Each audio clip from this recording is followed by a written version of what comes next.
સ્વાગત છે ફરીવાર આપણી યુટ્યુબ ચેનલ નકોમરીસની અંદર। આજના વિડીયોની અંદર વાત કરીએ મિત્રો વારસાઈ આંબો એટલે કે જે પેઢીનામું કહીએ છીએ, પેઢી આંબો કહીએ છીએ, તૈયાર કરવા બાબત સરકારનો એક ઓફિશિયલી પરિપત્ર છે તારીખ 14/5/2014નો।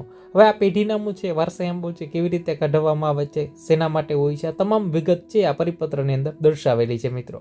હવે વાત કરીએ મિત્રો, જે કહેવાય ને ગ્રામ્ય વિસ્તારની અંદર પંચાયત વિભાગ હેઠળ છે તલાટી કમ મંત્રી હોય છે, તેમજ શહેરી વિસ્તારની અંદર સિટી તલાટી કમ મંત્રી હોય છે। એના દ્વારા છે પેઢીનામું કે પેઢી આંબો છે બનાવવા આપવાની છે કાર્યવાહી કરવામાં આવે છે।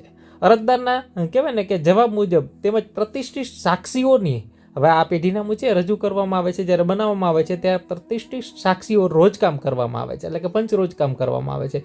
ડાયરેક્ટ તમને આપી દેવામાં આવતી નથી। તલાટી કમ મંત્રી હોય કે સિટી તલાટી કમ મંત્રી હોય, બરાબર, આ તલાટી કમ મંત્રી હોય એમાં જે કહેવાય ને કે રૂબરૂ પેઢીનામું જે પેઢી આંબો છે તૈયાર કરવામાં આવે છે, અને હાલની જે અમલી પદ્ધતિ મુજબ છે એક તલાટી કમ મંત્રી કાર્યક્ષેત્રના વિસ્તારના તમામ વ્યક્તિઓના જે કુટુંબને ઓળખતો ન હોય, એ આ સ્વાભાવિક વસ્તુ છે। હવે કોઈ તલાટી કમ મંત્રી હોય ગામની અંદર આવેલો હોય તો એ ગામના વ્યક્તિને ઓળખતો હોય, પણ એના ઘરના સભ્યો કેટલા સભ્યો છે એને ઓળખતો ન હોય, બરાબર, કુટુંબને ઓળખતો ન હોય, જેને કારણે પેઢીનામું કે પેઢી આંબો મેળવવા માટે જે જમીનના વારસદારોને મુશ્કેલીનો સામનો કરવો પડે છે મિત્રો।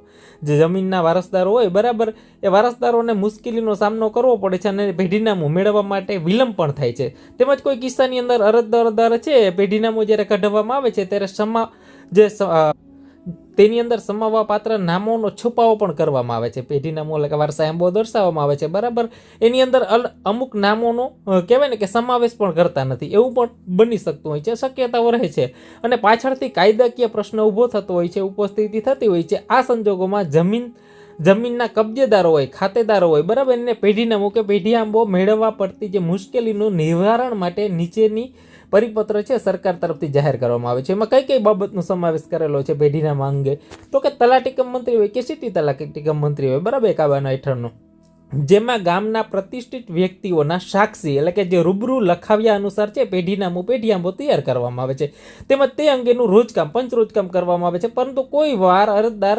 પેઢીનામાની અંદર છે જે સમાવવા પાત્ર છે નામ પૈકી કાયદેસરના વારસદારોમાં કોઈ નામ છે છુપાવવામાં ન આવે એના માટે, અને પાછળથી કોઈ કાયદાકીય પ્રશ્ન ઊભો ન થાય એ બાબતે ધ્યાને રાખીને તલાટી કમ મંત્રી છે કે સિટી તલાટી કમ મંત્રી હોય એ અરજદાર પાસેથી પહેલાં શું કરશે, તો કે પહેલાં છે તમારે જ્યારે પેઢીનામું કઢાવશો, બરાબર, એટલે તમારા પાસેથી એક એફિડેવિટ માગશે, સોગંદનામું માંગશે। અને અત્યારે ઘણી બધી સરકારી ભરતીઓમાં પેઢીનામાની જરૂર પડતી હોય તો પેઢીનામું કઢાવવા માટે તમારે સૌપ્રથમ તો છે એ તમારે કહેવાય ને કે એફિડેવિટ કરાવવું જરૂરી છે મિત્રો। એફિડેવિટ તમારા પાસેથી માંગી લેશે, બરાબર, એટલે એક એના પાસે એક પ્રૂફ થઈ ગયું। વારસાઈના કિસ્સાની અંદર સીધી લીટીના જે વારસાઓની કૌટુંબિક વેચણી થતી હોય, બરાબર, તે જમીનની વેચણી થતી હોય એવા કિસ્સાની અંદર અરજદાર છે ઈ ધારા કેન્દ્રમાં ફેરફારની નોંધ દાખલ કરવા જાય છે ત્યારે પેઢીનામું કે પેઢી આંબો તથા રોજકામ તથા અન્ય સાધનિક કાગળો દસ્તાવેજ પુરાવા રજૂ કરવાના હોય છે। હવેથી જે ઉક્ત સાધનિક જે કાગળો હોય અથવા દસ્તાવેજો હોય પુરાવા ઉપરાંત અરજદારે છે એ સક્ષમ સત્તાધિકારી હોય એની સક્ષમ છે અરજદારે વિગતો દર્શાવતું સોગંદનામું પણ રજૂ કરવાનું થશે મિત્રો। હવેથી સોગંદનામું જ્યારે તમારે જમીનની વેચણી થતી હોય ત્યારે સોગંદનામું પણ એક રજૂ કરવાનું થશે।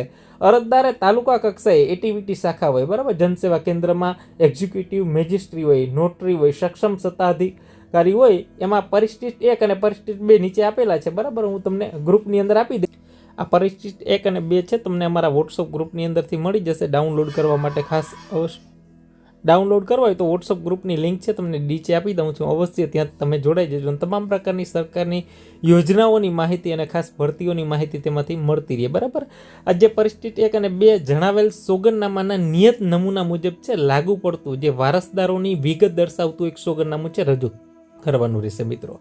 ત્યારબાદ બિન રહેવાસી ભારતીય હોય, બરાબર, જે એનઆરઆઈ હોય, બરાબર, અરજદારના કિસ્સામાં સોગંદનામું સક્ષમ સત્તાધિકારી સમક્ષ છે એ કરવાનું રહેશે। ત્યારબાદ મિત્રો એટીવીટી જનસેવા કેન્દ્ર ખાતે આ કામગીરી છે વન ડે ગવર્નન્સ હેઠળ છે કરી શકાય તેવી વ્યવસ્થા પણ ગોઠવવામાં આવે છે, એટલે કે તમારે એટીવીટી શાખાની અંદર છે આ કામગીરી થઈ જશે મિત્રો। તો આ વિશેષ પેઢીનામા માટેનો છે જે સોગંદનામું છે એનો પરિપત્ર જે વિશેષ તમારે જોતો હોય પરિપત્ર તમારા વોટ્સઅપ ગ્રુપની અંદરથી મળી જશે, તો અવશ્ય ખાસ એમાં જોડાઈ જજો મિત્રો। અહીંયા સોગંદનામું છે પરિશિષ્ટ 1 છે, બરાબર, અને ત્યારબાદ સોગંદનામું 2, બરાબર, આ સોગંદનામું આ તમામ માહિતી છે અમારી જે વોટ્સઅપનું ગ્રુપ છે એમાં મળી જાય તો અવશ્ય એકવાર જોડાઈ જાવ। તો આ પેઢીનામા બાબતનો જે ઓફિશિયલી પરિપત્ર આપણે